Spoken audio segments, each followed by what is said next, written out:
what I do is only possible because of that. I wouldn't be able to do what I do. I would have to hire two producers. I don't have the money to hire two producers. I have to bring in investors. I have to do equity. Well, how many people from your classroom are recruiting? I said the only one.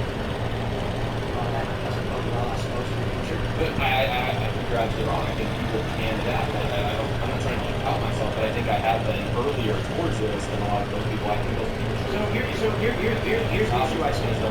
and it's Except what we're seeing with journalism right now is, and this has been true forever, with the culture war especially, people don't want journalism. They want confirmation. Yeah. Well, how do you compete with someone who can do it at the cost of you, and they can produce lies, and they make more money doing it? So, I mean, there's going to be smaller players. We're already doing it right now. There's going to be people who are already lying and trying to make great money, but there's also people And it's easier and easier for people to lie and make fake content and make money doing so. So it becomes harder and less lucrative. So basically the point is this. People need, I've heard this as a term before, but the example that I would cite is how Donald Trump became more popular is that, when Trump runs for office, someone wrote, Donald Trump makes racist comments. Then they're like, wow, that did well, let's find more of this. And the next article is, Donald Trump is a racist. Abuse. The next article is, Donald Trump is a terrible racist. Abuse. The next article, Donald Trump is the worst racist. Donald Trump is nearly as bad as Hitler. Donald Trump is as bad as Hitler. And finally, Donald Trump is worse than Hitler. Because he won nothing. It's like an addiction. People get bored doing the same thing over and over again. How many times are we talking about anti-rights? You know what I mean? It gets tiresome. Now, what happens when, I didn't go to journalism school. What happens when you have, again, finite amount of hours a day for content consumption and an infinite amount of content to produce? You will not be able to make a living doing it. That's just it. That's standard economics. Like, no one is going to have the economic output to give you enough money. Well, I should say, critical mass will not exist, but you can acquire enough money from individuals that you can go out and do your game. I think this is the beauty of capitalism and entrepreneurism. This is why I'm really scared about getting involved in capitalism. This is just one example. You brought up I 100% think that if AI continues to feed out the slop, a great company can come along and say, we are the no AI YouTube. And YouTube, frankly, already thousands of millions of channels already, videos, and that's good news. But whenever there are problems, people can make money off of stuff. And to me, I think we're going to see a massive wave of authenticity being used in purposely more often. And I'll tell you, historically, I think it's not correct. One example would be autos. I remember when I was a kid, people complaining about it. Welcome to Luxury Casino, one of Ontario's most trusted online casinos. Now with the highest win rate guarantee. Whether you like popular, Vegas-style games, or tumble slots, choose from our exclusive collection of over 1,000 of the very best casino games on the market. Check out our live casino room for live action 24/7, or seek your next big wins for our progressive. All our games are backed by our exclusive highest win rate guarantee. Why would you play anywhere else? Install the official Luxury Casino app today.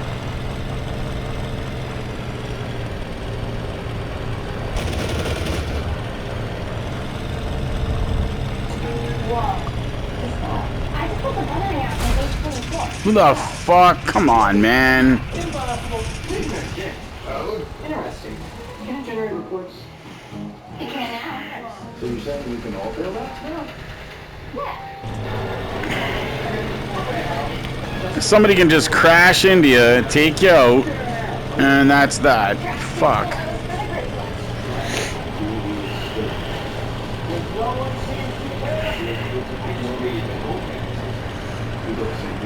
Wow.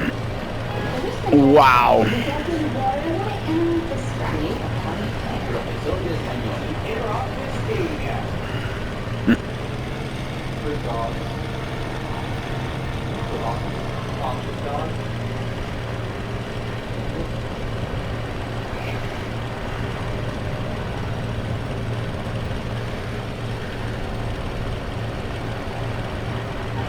Synthetic music and computers. I remember when Fruity Loops came out and we were doing beats on a computer and they were bands that we knew that were slightly older, but they were like, this is lame, man, you gotta play a real instrument. Of course I did, I was like, oh, okay, I'll play a real instrument. Now all the top songs are on There's some musicians literally do nothing but auto-tune. And now we're in the AI music era where I'm going to tell you, AI music it requires right now creativity. So for me, I write songs, load it to AI, and finish them in 30 seconds. The creativity comes from me, which makes the songs better than average. If you ask the AI to make the song, it usually makes it bad. So you are going to have minimal work. Again, production decrease. You can argue production increase because now we're getting 500 million songs. But what I mean is the amount of labor and the value produced will be so minimal, no one's going to pay you for it. You are not going to be able to buy a car or a family based on your ability to prompt AI. That same money was made when streaming started, right? Obviously, there's many decrease in revenue for artists and for labels. But, you know, making music videos, right? You know, by individuals. We're not talking about the same thing. We're not talking, so when it comes to streaming, we're talking about massive distribution and availability of songs. And so we saw first, yeah, the revenue was flat because people were selling music. Selling music is no longer a component in whether or not your song does well. The streaming platforms can just put you on rotation and when you did well, and all of a sudden you're famous. You're on top because they decided to put you in rotation for the top songs. With this, we're talking about going on Pandora and, or Spotify's a better example. Pandora's really good.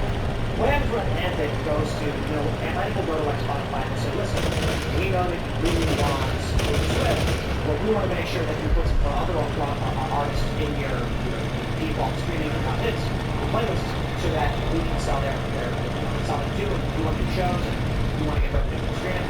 What happens when Atlantic says, I don't want to pay Taylor Swift. She made $1 billion for herself. Well, I don't want to be bothered by that. We don't need to do 360 deals anymore. We can just create a fake person and music and own it completely, put that in production. One of the hardest parts about that is whether it's TV and movies, but also musicians, is you're not just tied to the music, you're tied to your social media platform. And there are large accounts tied to like fake, AI people that have social media accounts. But if you want to get play, whether it get a role in a good movie or sometimes working with these artists, they expect you to have a large social media platform as well because they want access to all the people that follow you. Yes. Social media, but that doesn't always translate into No.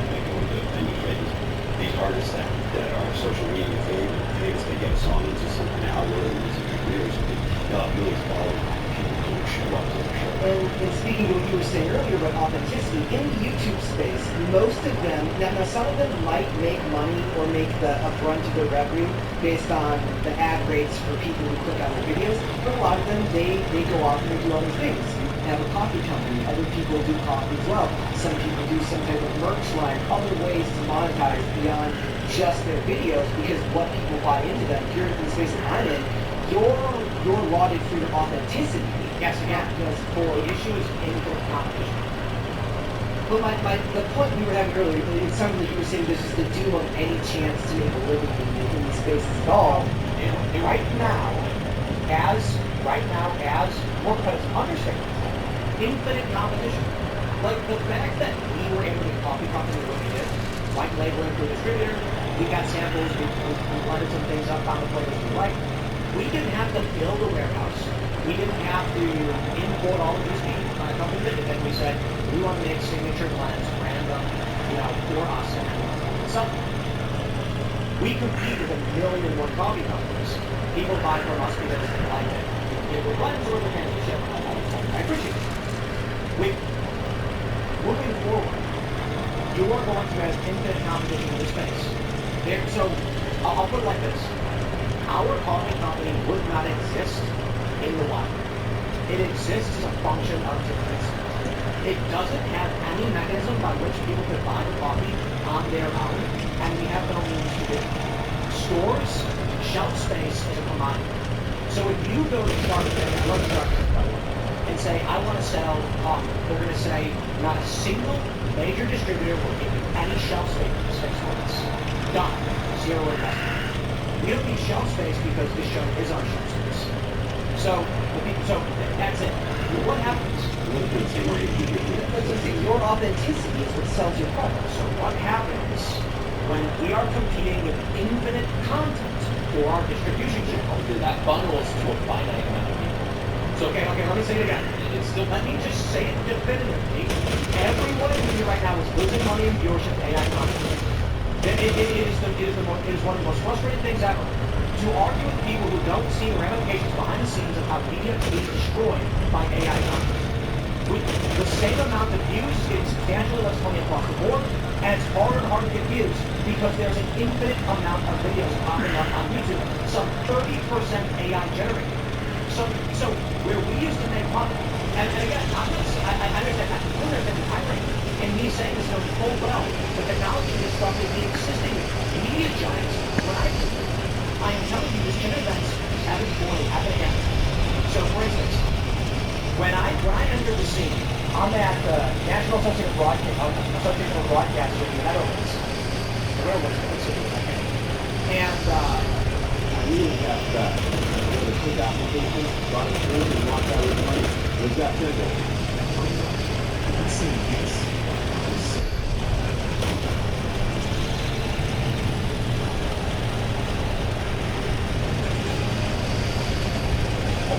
Compare car finishes based on texture, shine, and how they feel in hand.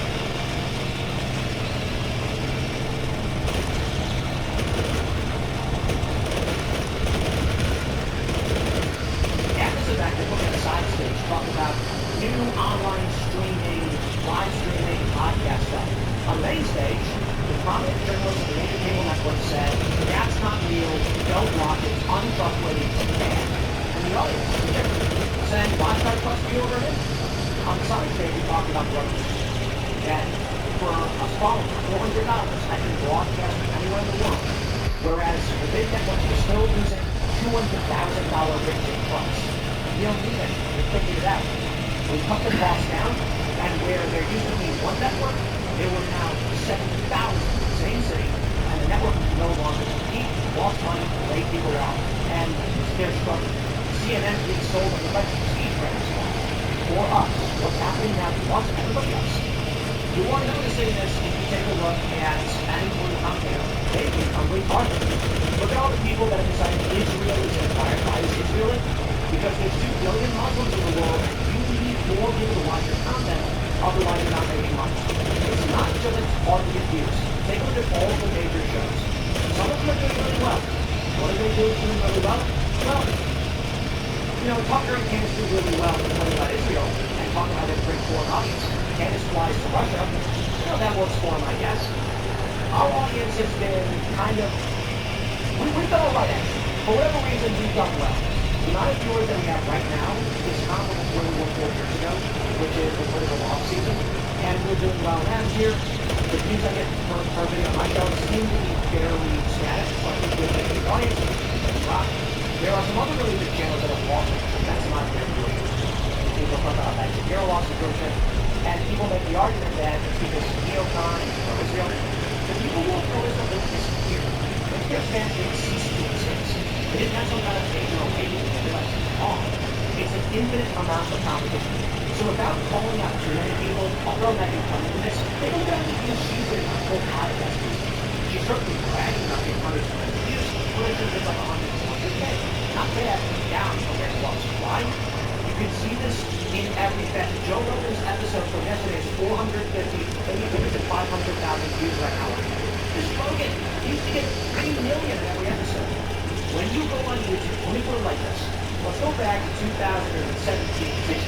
I started making YouTube videos. I started making YouTube videos after I leave YouTube, and I'm doing 1 per day. And I had 1 per day doing 10 to 20,000 views per video. And all of a sudden I'm doing $70 to $100 a day, and I'm going, holy crap. Like, I can live off this. I gotta be fair, I gotta fight. By 2017, I'm still just doing 1 video per day, but my audience is growing a little bit. Check the Carl Benjamin, who asked me to do a guest on his channel. I jumped to 100,000 subscribers. I'm getting over 40,000 views on the video. 15 and 2. I've got my record number of kills here. I start putting up 5 additional videos per day. 15 kills. A bunch of other conservative commentators. But like I said before, it's getting easier for some reason. They're saying YouTube is censoring. They do 1 video per week. They say I do 1 video every Wednesday for my show. go. And I was getting half a million views, and now I'm only getting 100,000. What happened? Why am I being sensitive? They weren't being sensitive. What happened was, I came in, and I was working every day, Monday to Monday, no days off, producing 4 hours of content. Now, that's being better than that. And doing this. What happened is, each video you produce is a lot of money. When someone goes to YouTube.com, YouTube can show you 15 videos. When I'm producing 6 per day, 5 on one channel, 1 on the other, and you're producing 1 per week, something magic happens. YouTube kept recommending my videos because there's so many of them, and people click on them because they like the news stories. When your 1 video per week finally popped up, YouTube said, whoa, hold on. This guy's getting 5 million views per day. Don't show that. And so all of a sudden the views were gone, they lost their money, and they couldn't sustain it. The same thing is happening to everybody now because no one can compete with the amount of AI content. I get all of that, and I've seen all of that. I've seen all my small scale company as well. What I'm saying is that you described this, I feel like we're picking here, the money just moves somewhere else. It's not like it's just, No, the money's flat. but that's fine. It's being redistributed to your people. And the point is, a single individual will not be able to make enough money for a single Tim, shut up, man. So for me, when I was doing 6 videos per day, and I was getting 5 million views on one channel, and I think that YouTube.com/TimCast was 800,000, so about 400,000 pages, only 1 video. I was doing, at that time, about 2.5 million per year. By the end of 2019, by mid-2019, I did $8 million in YouTube revenue. As a single individual, by myself, playing on the internet, that's insane money. So good. That is all flattened out. I'm here to sell you something. In a way that we think is cool. But what's cool to you is being unapologetically you. And playing on your own terms. 16 is my record. My personal best.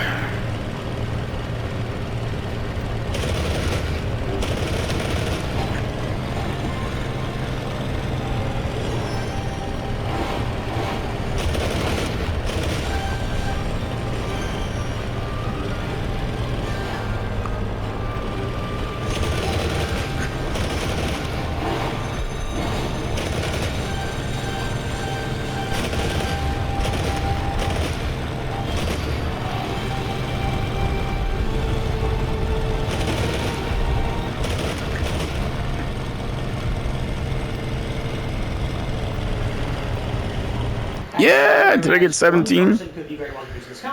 17 is my record. 17.